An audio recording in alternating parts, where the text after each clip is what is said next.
Let's put it this way. I listened to the Beatles more when I was younger, and he listened to the Rolling Stones more when he was younger. So controversial. But yeah, I know, big, serious controversy, musical controversy. But, you know, as I got older, I gained an appreciation for, again, the Rolling Stones and their influence, how they were influenced by the blues, and then how they conversely influenced the blues by pulling all of those guys like Muddy Waters and Howlin' Wolf like out of relative obscurity and bringing them into the limelight.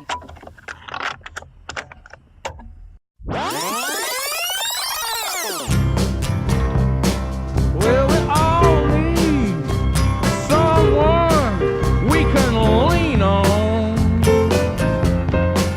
And if you want it, well, you can lean on me. Yeah, we all need someone we can lean on. Welcome to This Broken Mixtape, the podcast that rewinds and presses play on the soundtrack to your life. I'm Jeff Wu. And I'm Justin Lee. Rockabilly duo Catl may be from Toronto, but their gritty blues country sound conjures the dusty back roads of the Deep South. Comprised of real-life couple Jamie Fleming and Sarah Kirkpatrick, Catl is set to release their 5th record next month on France's Beast Records. We sat down with Catl to talk about their new record, how being in a relationship impacts their creative dynamic, and recording at the legendary Ardent Studios in Memphis. This week on the show, we have Sarah Kirkpatrick and Jamie Fleming from catl. Hey, how's it going? How's it going, guys? Hi. Good, thanks. Thanks for having us. So, full disclosure, I've seen the name before, and I've sort of seen it like, you know, you guys talked about it because you've been around for a while, but I'd only heard you for the first time and seen you live last Friday at Smiling Buddha, and you guys were opening for Beams. And I think what I really enjoyed about your sound right off the bat was I couldn't quite pinpoint it. Like, it was like a little bit of rockabilly, a little bit of country, a little bit of blues, and certainly rock and roll. How would you guys describe your sound? And would you say it's sort of like reflective of what you personally listen to? Yeah. I mean, we kind of blanket with rock and roll, which is a kind of a large blanket, if you will. And yeah, I mean, all those influences are in there. We certainly listen to that type of music. And so, yeah, I mean, Catl's kind of a filter for all the things that we listen to.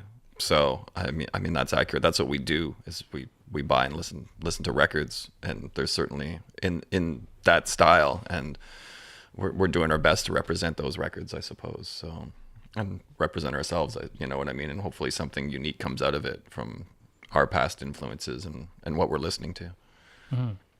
And I mean, let's talk a little bit about that. You know, going back to like sort of your, I guess, entry point into music. I mean, everybody kind of listens to music. First kind of exposure is just from your parents' record collection usually. What kind of things were being played around the house for each of you? Well, for me, definitely the earliest musical memory that I have was my parents had a cassette tape of Sam Cooke.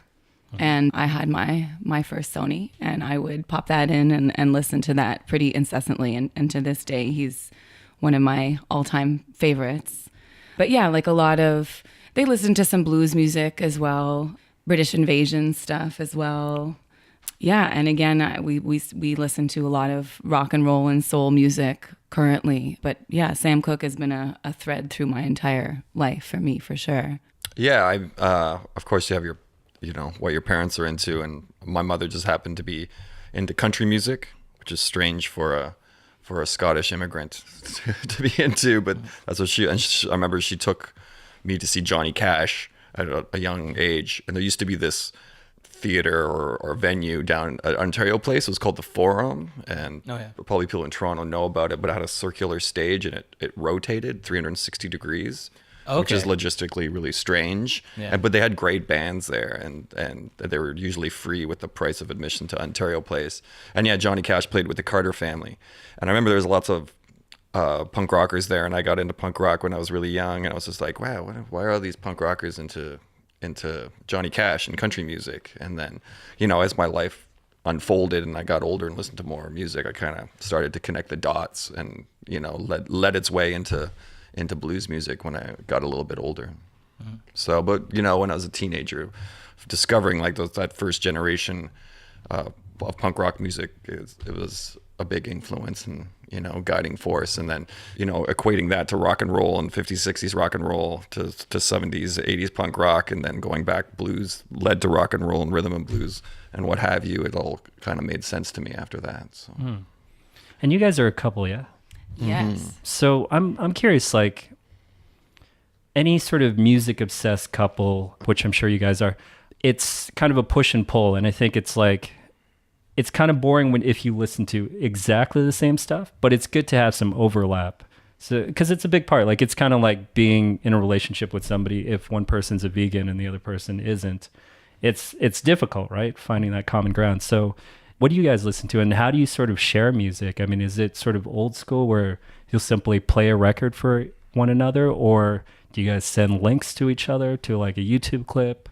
Yeah, we listen to records. We spend a lot of time at home just listening to records. I mean, there's a lot of crossover, really. I mean, Jamie, I guess, can expand on this, but he was more into punk than I was. But, you know, I mean, I think we both have an appreciation for all good music. You know, we just love to absorb and understand as much about it as we can. And like Jamie said earlier, just kind of, we talk a lot about connecting the dots through different genres and how one scene affected another. And yeah, to me, any music is interesting when you understand where it came from and what are the social and political influences that made that happen, you know?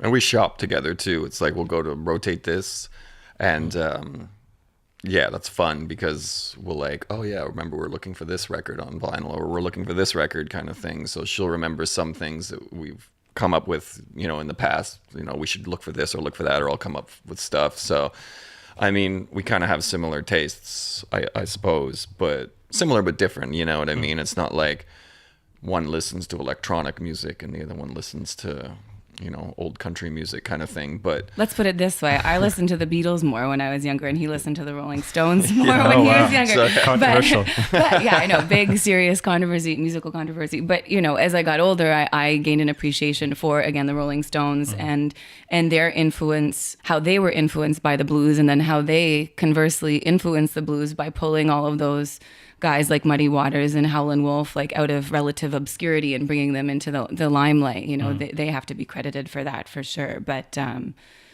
yeah, I never appreciated the Beatles. no, but that's, you know, like I'm the harmony person in the band. That's the role that I've kind of ended up taking on, you know, and I get a lot of those harmonies from things like the Beatles, and maybe I don't listen to them all the time anymore. You know, for me, that was kind of a childhood thing more than an adult thing, but there's still a strong appreciation for that music and that songwriting, certainly.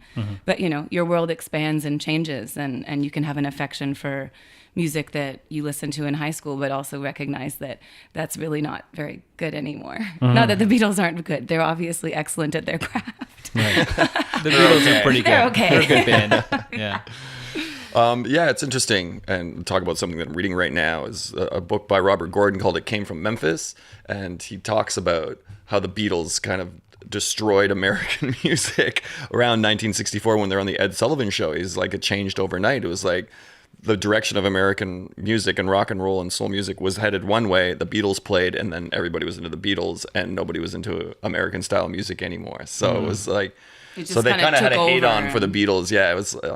It's quite interesting. It's a great book too. So it makes you understand that connection between the past of American blues music and then more contemporary rock and roll during the 50s and 60s and how that evolved. So Let's talk a little bit about sort of I know that you guys have had sort of lineup changes over the past few years. So you guys started originally as a duo. Sarah was not in the group before? That's right. Yeah, Jamie started the band with a buddy of his. Mm-hmm. Yeah, me and Johnny LaRue was a buddy. We're in kind of, you know, Toronto punk rock bands or whatever when we were young. Not really in the same band, although he was in one of my bands for a little while and he quit, as he tends to do. But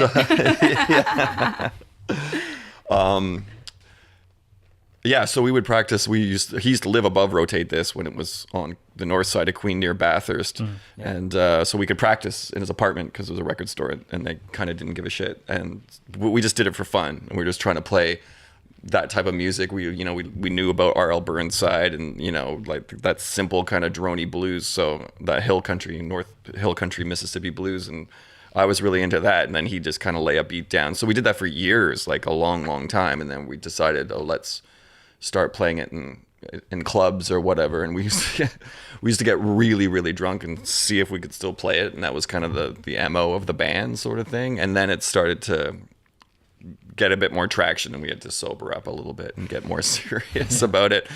And for the first recording, we were going to get his father-in-law, which interestingly enough is David McMurrow, who was in Rough Trade, right? And he's played with Etta James, and he's like a jobber keyboard player. And we're going to get him to play some organ on the first record. And we knew Sarah had an organ because she played in this garage band, Shit Hot. And so I didn't know her. So I went down to the Horseshoe. They just heard about my organ. So I went to their last show and asked her if I could borrow the organ, and we did. And then we got her to play the organ at the release show. And then eventually I turned around and she was in the band. Yeah, I mean, that's kind of how it happened. David McMurrow played my organ on the record, and then they invited me. They had a residency at the Dakota Tavern, which was once a month, every month for, I don't know how long we kept that. I've sort of lost track of how long that happened for, but I was a guest artist. I was meant to play one show at the Dakota Tavern with them and then be off on my merry way, but we were doing 3 sets at the time, so I had to learn like 30 songs or 40 songs worth of material. And, since I took the time to learn all of that stuff, they were like, oh, well, we booked a show at the Horseshoe. Why don't you just play that? Mm-hmm. Oh, we booked a show at Sneaky D's. Why don't you just play that? And by about the 6th time they'd done that, they both very unceremoniously said, you're in the band, right? And I was like, I guess I'm in the band, So it just kind of happened, and I fell in love with the music. And that really makes us sound like boneheads. Thank you for that. Well, I didn't say it. It's very organic. I'm still with you. It's an organic way. Yeah, no, it just kind of happened. It just kind of took over, and so Johnny LaRue left in 2011. Mm-hmm. And then we took on Andrew Mazinski, who used to play with the Deadly Snakes, who is a wicked drummer, and he's still playing, and he's awesome and a hilarious dude, kind of like an older brother type. He really picked on me, but in the best way. He's been touring in bands since he was like 13 years old or younger. Yeah, so young. Yeah. And he could drink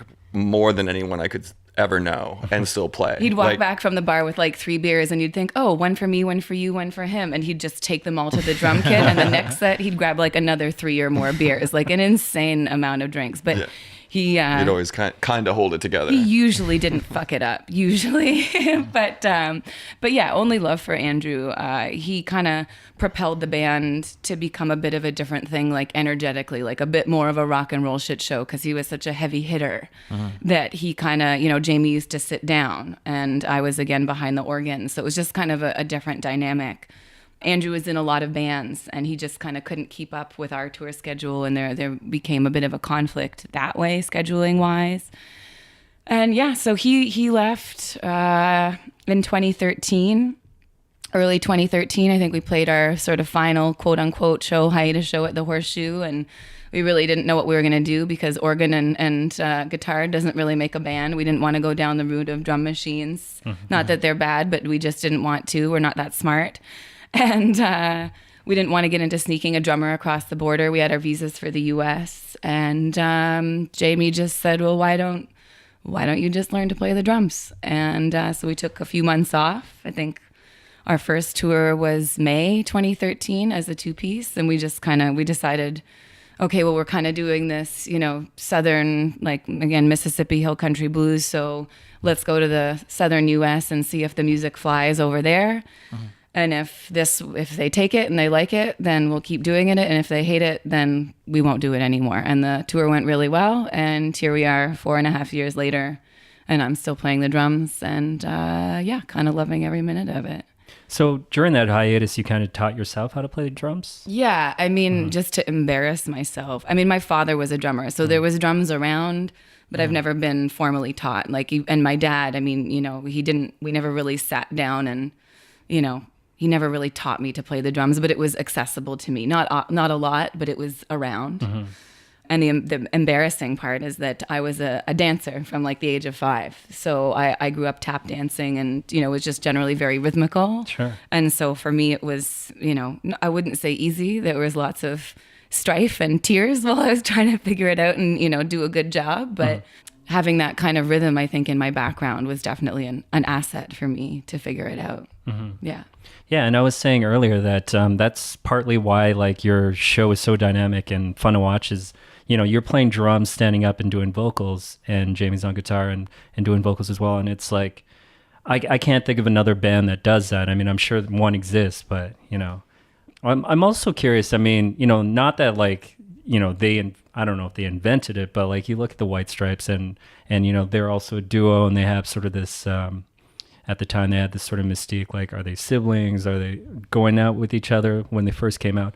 And, like just guitar and drums. Did you guys ever feel like sort of this, I guess, backlash that people would compare you to the White Stripes? I mean, not that you guys sound anything like each other, but no, I don't think that we sound similar. But no, I mean, no backlash. I mean, they're a fantastic band, like, and the influences are definitely uncannily similar. Like we kind of joke about it together. There's a lot of similarities between the music and the influences that Jamie has and Jack White has, but Jack White is famous and makes a shit ton of money. Yeah. Yeah, I mean, yeah, I think we have just as much in common with someone like the Flat Duo Jets, who are a 2-piece rock and roll band from Georgia, or the Cramps, sort of thing. That's like the energy thing for the show, I think, is important. It's like we do listen to a lot of records, and I think in the internet generation, you can go and listen to these old records, but you can see the bands perform as well, which is really important. And I think performance is so important. I think when you go to a show, it's like you just don't want to hear, or I don't want to hear the record. I want to see a show. I want to be entertained. Like, I think we're entertainers just as much as we are musicians and music nerds or whatever.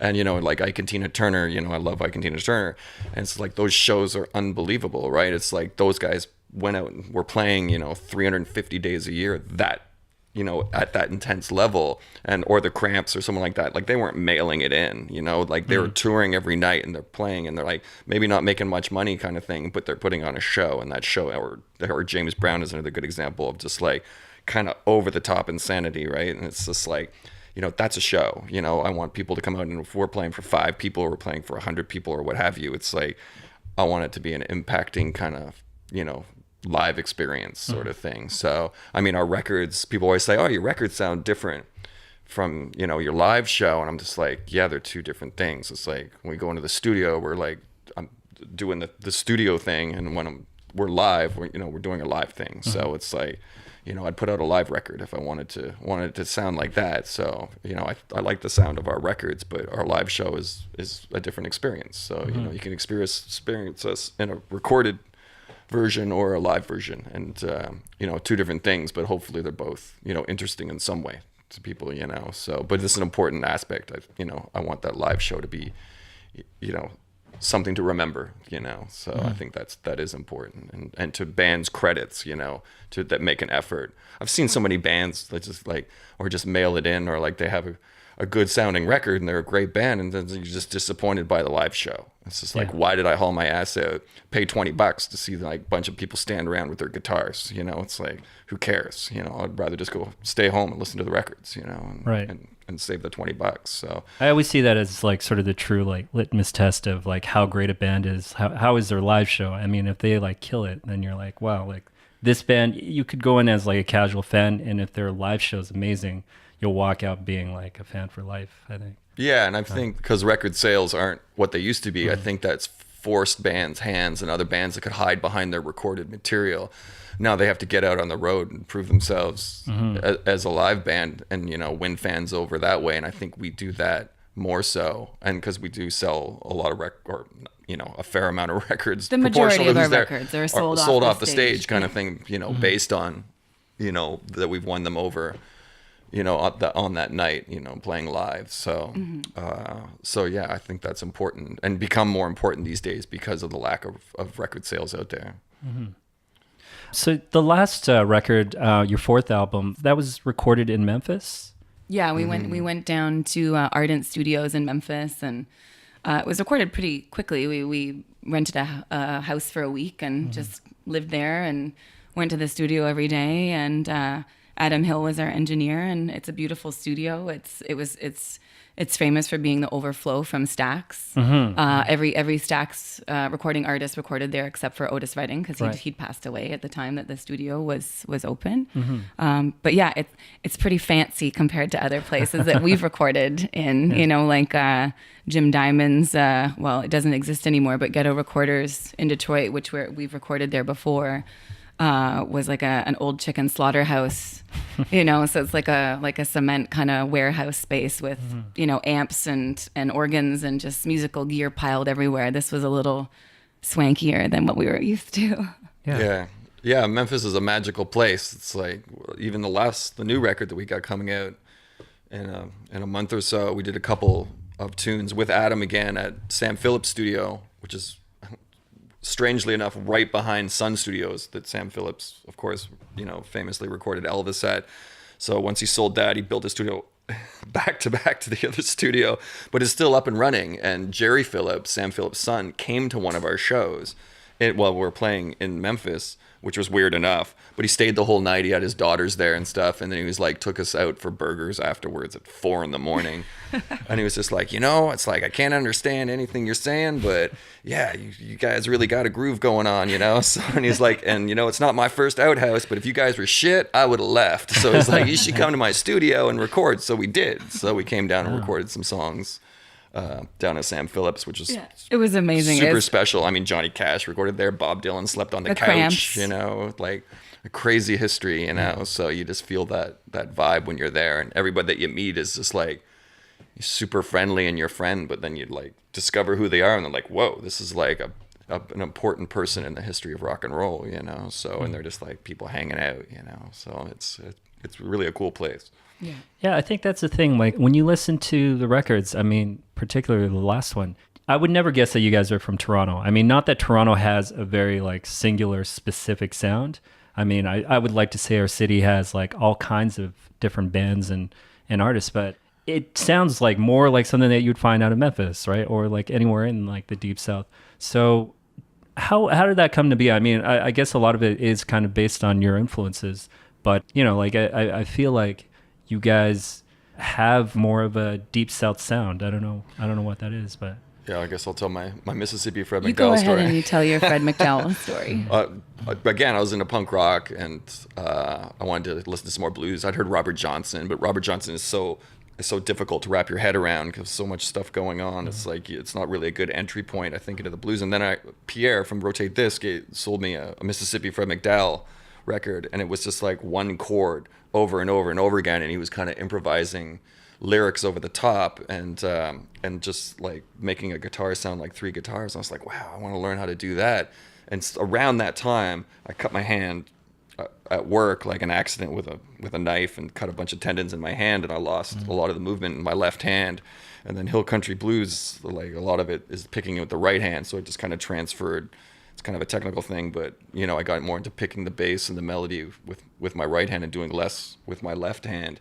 And so I just got enamored with that style of music, and I just like, there's just so much going on with one chord, you know, like John Lee Hooker, although he was from Mississippi, but you know, he got more popular in Detroit and Toronto and Chicago, but that one chord droning blues thing just is like fit my style kind of thing of like, these guys don't really know what they're doing, but they're really good at it, you know. So and I think that's a testament to people that don't take classic music lessons, which I never did, which kind of drew a line between punk rock and roll and blues for me. You know, it's just like, you don't really have to know what you're doing, you know, to make it sound good. And like, you know, the Ramones and the Stooges are good examples of that, you know. So and those old guys in the 20s were like the punk rockers of that time, you know, like Charlie Patton would throw his guitar up or, you know, play it under his seat or whatever and just like do crazy stuff, and T-Bone Walker playing behind his head. And, you know, that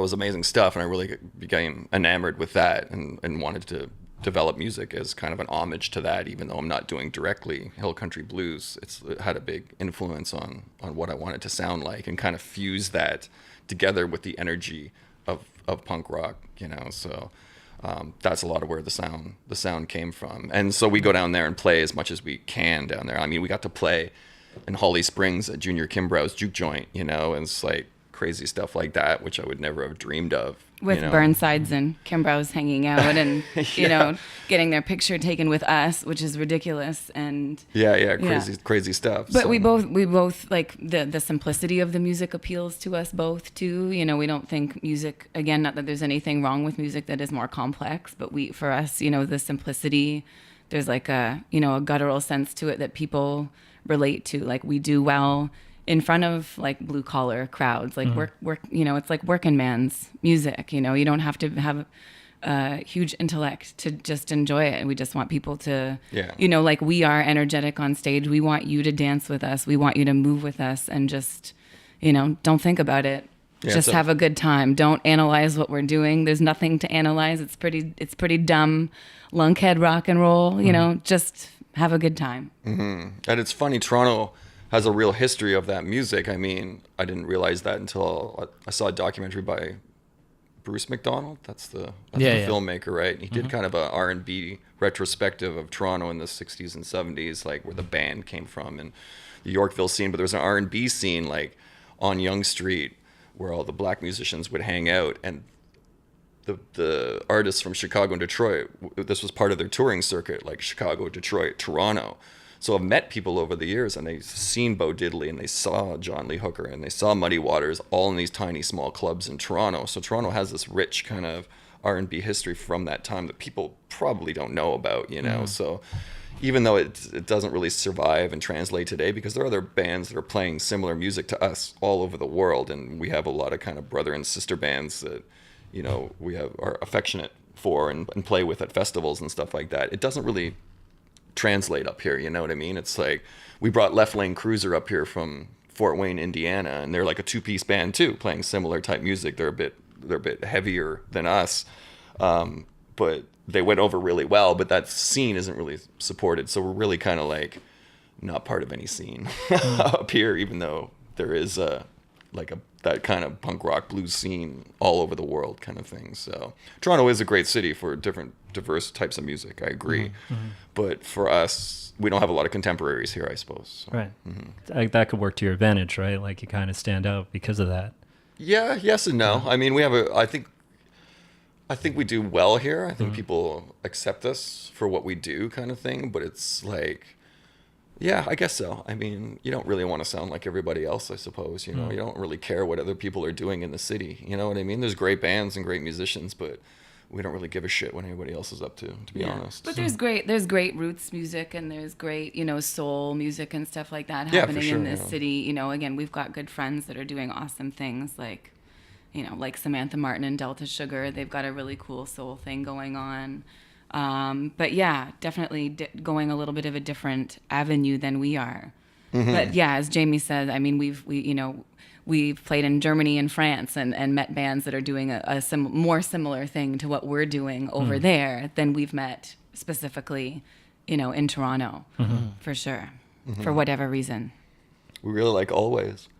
We do like Always. Yeah, They're a great good band. Toronto band that I think is doing great things. Yeah, they are for sure. So you talked about the new album. Tell us what we can expect from that, what it's called, when it's coming out. It's pretty slammin'. Every song is pretty slammin'. It's called Bide My Time Until I Die.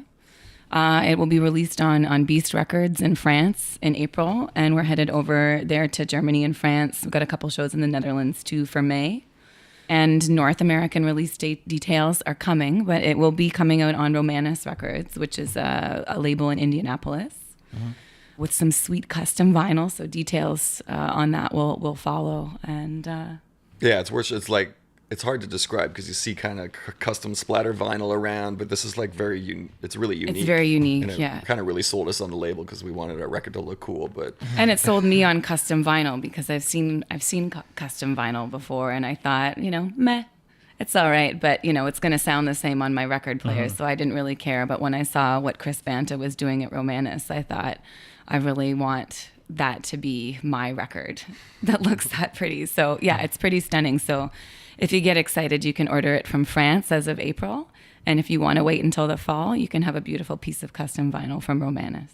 So the custom one is just for the North American? Yeah. Yeah. We're sort of keeping them separate, and likewise, people in Europe, if they want their custom vinyl, they can order it from here. Yeah, the record didn't really have a direction. I mean, we write 10 songs and then we record. That's essentially how we do it. So there's never a concept, I guess. But when we're done with it, I guess because we've been touring so much and playing like the high energy sort of rock and roll stuff, that the album came out that way. And it's a bit more stripped back. I mean, we didn't have any guest musicians when And we were it's in the first Memphis. time that I didn't play organ or piano or accordion or any other extra instrumentation. I only played drums and sang, So it's a maybe bit some more extra tambourine or something. But it is more stripped down for sure. Yeah, and a bit more slamming. There's kind of no kind of... Yeah, there's a little bit of tunes. picking and choosing. Like maybe we'll have 12 songs and then only 10 end up on the record. And aside from like an old kind of traditional gospel type song at the end of the record, everything's pretty balls out. Yeah. Nice. Yeah. I know you guys get asked about this a lot, being a couple and being in a band together, but the fact that you guys are a duo and there's no sort of third or fourth or fifth member to act as a buffer, how is that dynamic like especially when you're touring and maybe one of you guys are mad at each other, the other person? I mean, you don't have anybody, like I imagine that you'd probably have some people around you, friends or like a tour manager or whatever, but... No, we don't. No? Okay, it's just the two of We you. don't have any friends. No, it's just the two of us. We Yeah. we just kind of as a model, we just try and keep things really stripped down. It's way less expensive. It's like anything, it's a blessing and a curse. I mean, it's more a blessing than anything else. But I mean, even if it was just some dude that I was playing with and not my boyfriend, it's like it's a pretty intimate relationship to be in a band with anyone, whether you're two or three or four or five people. Ideally, hopefully you like each other, because it's going to make your life a lot easier if you can get along. I mean, I think we do a good job at sort of putting things aside sometimes, and then every once in a while someone has a meltdown. And I think it's just life. Things are stressful on the road, but I'd rather have him there supporting me than anyone else, because he's the closest person to me. It makes it easier in terms of just deciding to go away and tour. It's like, we don't have to check with 5 different people's schedules. Even with one other member in the band, it becomes more complex because there's another person in their relationship that they have to check in with, which is absolutely legitimate. I mean, I would hate it if he was away all the time or I was away all the time from him, so at least when we go away, we get to go away together, But yeah, just managing a schedule with 2 people is a heck of a lot easier than trying to deal with anyone else. So. Yeah. We fell into our band roles fairly naturally, I guess. It's like I load gear, well, she loads gear as well, but it's like at the end of the night, she likes talking to people and selling the merch, and I like loading the gear and being by myself. So it kind of works out. I like driving, and Sarah likes organizing and navigating more so. So it's, it works on that level, I suppose. But not to say it's all kind of rainbows and unicorns, I suppose. No, it's a difficult life, but obviously we like it. Otherwise, we wouldn't keep doing it. But yeah, it's. We build in vacation days. We're going to Florida in a couple months. A couple weeks. Yeah. Sorry, weeks. And so we have some days off to kind of enjoy that, trip. And when we go to Europe, we try to build in some days off, so we're just not playing constantly, So I guess you get worn out. And we're getting better at trying to take days off, because our instinct is just to kind of plow through and just play every single day. But we're trying to get better at, like, oh, hey, here we are in Paris. Let's take a day off and like look at stuff. Yeah, I mean, it'd be a shame if you're like, especially when you're in Europe or like anywhere sort of outside of North America, to not take advantage of that, right? Absolutely. Yeah, oh man, it's like we're in Prague and we didn't see anything. We came in the dark on a train and left in the morning. So it's like, oh great, didn't see a minute of that. And we slept on the floor with no sheets. It was December. It was our first tour, and we wore all of the clothes that we brought. It was pretty terrible. That was like one of those, why am I doing this moments? But then the next day was amazing and great. So yeah. Mm-hmm. In closing, I mean, this was actually going to be the first question I asked you, but I thought I'd save it to the end. I know that you guys are both vegetarians. Is that correct? Good research, yeah. The name catl, is that sort of problematic, misrepresentative? I know you guys came up with the name like with your former band member, but yeah. It's funny because we are both vegetarians and we play in the South a lot. So we end up playing like we've played a lot of barbecue joints and stuff like that. Sure. But then we're just like eating the creamed corn and the potatoes, It's just kind of funny. But yeah, catl is just catl comes from Jamie being in his previous punk rock band Pecola, and everyone had their stage names or their monikers, and catl was his, and he'll say the same thing. It's kind of a nothing name. It doesn't mean for anything. It doesn't mean anything. Doesn't stand for anything. It's just a name, and he is catl, the man, and we are catl, the band.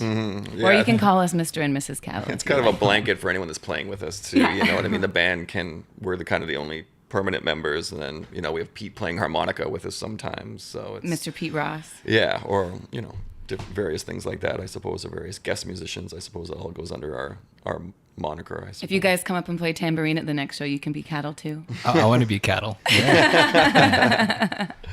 By the time this airs, I know you guys are going to have a show coming up, if you want to plug that. Yeah, we'll be playing in Toronto March 29th at the Horseshoe Tavern, the legendary Horseshoe Tavern, with a good friend of ours, Sate.